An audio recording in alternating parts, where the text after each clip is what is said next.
അല്ലല്ല പോവല്ല സാറേ. ഏതായാലും പാവങ്ങൾക്കുള്ള വീടിന്റെ കാര്യത്തെക്കുറിച്ച് കൂടി പറഞ്ഞിട്ട് പോകാം. ആദ്യ പ്രളയത്തിന് ശേഷം KPCC 1000 വീട് വെച്ചു കൊടുക്കാം എന്ന് പറഞ്ഞിട്ട് എന്തായി? സാറിന് അതിന്റെ ഡീറ്റെയിൽസ് പറയാൻ കഴിയോ? എനിക്ക് കഴിയില്ല, പക്ഷെ പട്ടിക വൈകാതെ KPCC പുറത്തു വിടും. വർഷം 3 ഇനിയും വൈകിയാൽ ജനം കൈകാര്യം ചെയ്യില്ലേ? അതാണ് ഞാൻ നിങ്ങൾ പറഞ്ഞതിനെ പൂർണ്ണമായിട്ട് അംഗീകരിക്കുന്നു. ശരിയാന്ന് പറഞ്ഞാൽ എങ്ങനാ?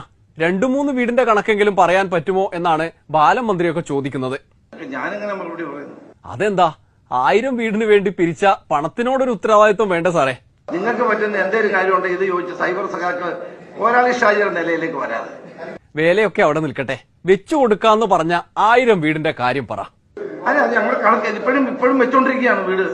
ഇപ്പോഴും വെച്ചോണ്ടിരിക്കുകയാണോ? കുറെ ദിവസങ്ങളായി ഉത്തരം മുട്ടുമ്പോ കൊഞ്ഞനം കാണിക്കുന്നു പറഞ്ഞ പോലെ.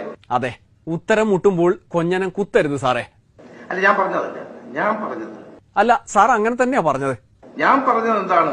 സാറ് പറഞ്ഞത് ഉത്തരം മുട്ടുമ്പോൾ കൊഞ്ഞനം കുത്തരുത് എന്ന് തന്നെയാണ്. KPCCയുടെ 1000 വീടിന്റെ കാര്യം ചോദിച്ചപ്പോഴാണ് അതിപ്പോ പറഞ്ഞത്.